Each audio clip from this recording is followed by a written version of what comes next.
tires will not move. My Miata is rear wheel drive, and what that means is if I put it into gear while the engine is off, the rear wheels will not move. Also, make sure that you pull up your e-brake every single time. Whenever you're raising up your car, it is necessary so that your car does not roll. Another thing you can do to be safe is chalk your wheels, put blocks behind the wheels. And also, if you're driving a front-wheel drive car, whenever you put it into park or in gear, if you raise up the front, the back wheels will move because they just roll. Unless you have your e-brake all the way on, which even then you should not always trust your e-brake. But if you have a front-wheel drive car, just be wary of that. So pull your e-brake up and chalk your wheels. Do everything that you possibly can so that your car does not roll. In my case, it's rear-wheel drive, so I have it in gear and my e-brake is up, so I'm very confident that my car will not roll backwards. Step number 2, go to the store and buy the proper oil and oil filter for your vehicle. Like I mentioned, my Miata has a spin-on oil filter, which is what is in my hand right now. Basically, you just spin off the old filter and you spin on the new one, and it just tightens down. Some vehicles use a different style, which might be like a cartridge or something else, but this is a very, very easy way to change your oil. If you have a spin-on filter, then this video is perfect for you.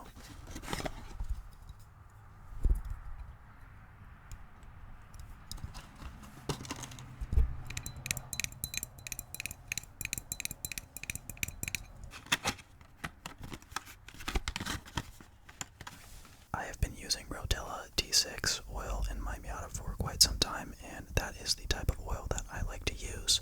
But you should always use the type of oil that your manufacturer recommends. Also, make sure that you buy the proper amount.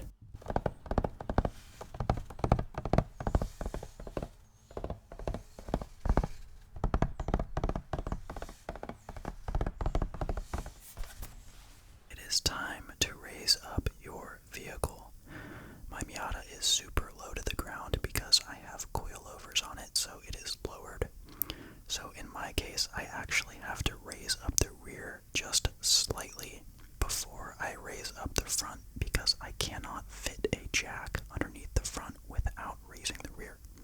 This is probably not the case for you, but as you can tell, I raised up the rear and now I can fit the jack underneath the front. Every car is different and has different points where you can raise it up. In my case, I have a pinch weld and it has little indentations where I can put the jack underneath and raise the car. So I'm raising it up right now. Once I get it up to the correct height, I am then going to put a jack stand right next to my jack because safety is very important. You don't want your car to fall on you. So just raise that jack up as far as you need to, and then I lower my jack slightly down just until it's barely touching my jack stand, and you're good to go.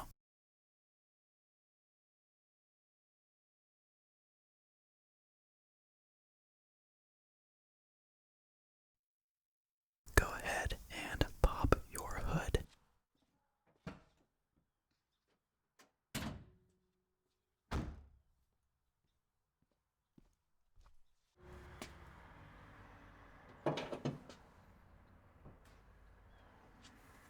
I know my engine bay is a little rough looking, but that's part of being a car guy. You have a lot of different things that are sort of just thrown together, and zip ties are your best friend. But anyways, it's time to take your oil cap off. So go ahead and remove that. In my case, it was super tight, so I had to go get a rag so that I could get it loose. And once you get it loose, you just want to set it right on top of where it sits. And the reason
case, I just have a conical bolt and it seals just fine. I've never used a washer on it. That's entirely up to you if you want to replace that washer or not, if you have one. Now I'm going to slide that pan right underneath where that oil is draining out, and I'm going to lower my car just enough so that it's almost level with the ground. Again, my car is really low to the ground, so I can't lower it all the way without crushing the pan. So I just lower it down enough so that it's almost level, so that all of that oil can drain out. It is time to prepare your new oil filter. I open up my new oil and I take the cap off. I fill up the cap just a little bit with fresh oil. And then what you want to do is take your finger, dip it into that oil, and then rub it around this circular gasket on the filter. That rubber gasket can actually stick to the side of your engine block if you don't put oil on it. So the next time that you go to change your oil, you might take the filter off and that gasket might still be stuck on the side of your engine block, which is not a good thing. So putting a little bit of oil on that gasket can prevent that from happening.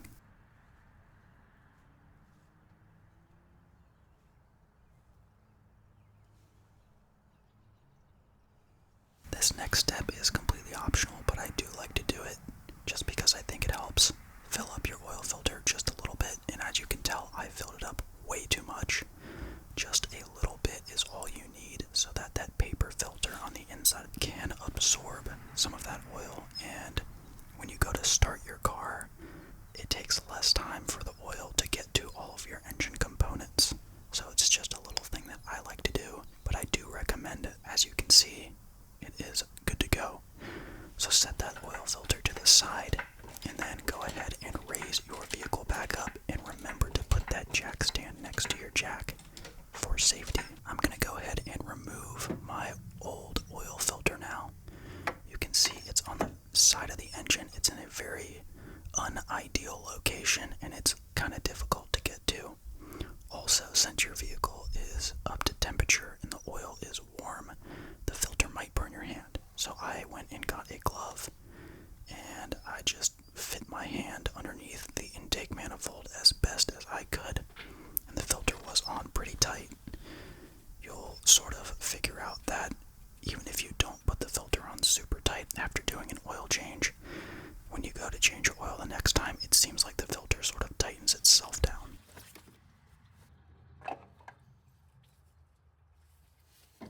But I got it off, and now we're going to go ahead and put the new filter on. So just slide it in there, and when you go to tighten it down, you don't have to make it extremely tight. Just spin it all the way on and then give it a couple of good turns so that it feels snug, and that's all you gotta do. Since my oil filter sits on the side of my engine block, whenever I take it off, oil kind of goes everywhere. So I'm just using a rag to sort of wipe up the mess that it made. I also have to slide that pan underneath my car forwards a little bit more so that it catches all of the oil that comes out of the oil filter. And just like that, your new oil filter is on. It's time to put your drain plug bolt back on. Spin it on as tight as you can by hand. And once you do that, wipe off the oil that you get all over your hand. And again, I'm using a rag to sort of wipe up the mess that the oil filter made when I took it off. I'm going to slide the pan out of the way that has the old oil in it and put my 19mm breaker bar on that drain plug bolt and just tighten it to my own spec. I have done this so many times that I sort of just know how tight to make it. You can look up online and see the torque spec that you're supposed to tighten your drain plug bolt to, but that again is entirely up to you. Also, I want to note that you should dispose of your old oil correctly. It's up to you to do that. You can take it to your local automotive store or like Walmart or something like that, and they'll take your old oil from you for free. I then remove my jack stand and lower my car down because it is time to add your fresh new oil. As you can see, my jack is stuck because my car is close up the back again a little bit, and then I can remove the jack.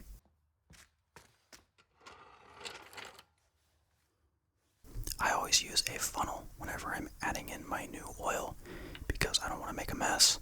Yes, I know this filter looks really dusty, but I promise you the inside of it is fine. You do want to make sure your funnel is clean because you don't want to put dirt and other stuff into your engine. So add in your new oil and add as much as your vehicle manufacturer recommends. For me, I can add in this entire jug, and that should get me at the right level. Once you've added in all of your fresh oil, remove your funnel and go ahead and replace your oil cap at the top. Just tighten it down until it's snug. Now get into your car and start it up. It's best to let it idle for about 15 to 20 seconds, and once you do that, you can shut it off. What this does is lets the oil flow through the engine and it fills up that oil filter. And then when you shut it off, you want all of the oil to drain back to the pan before you check the oil level. Remove your dipstick and wipe it off with a rag, and then just set your dipstick on the top of your engine or just anywhere because you want the oil to drain all the way back to the pan before you check it again. I like to take the dipstick out and set it aside so that any oil that's remaining in the dipstick tube will also drain back to the pan and it won't mess up your reading. While we're waiting for all of the oil to go back to the pan, I take my new oil filter box and I tear off part of it, and then I write down the miles, the oil I used, and the date.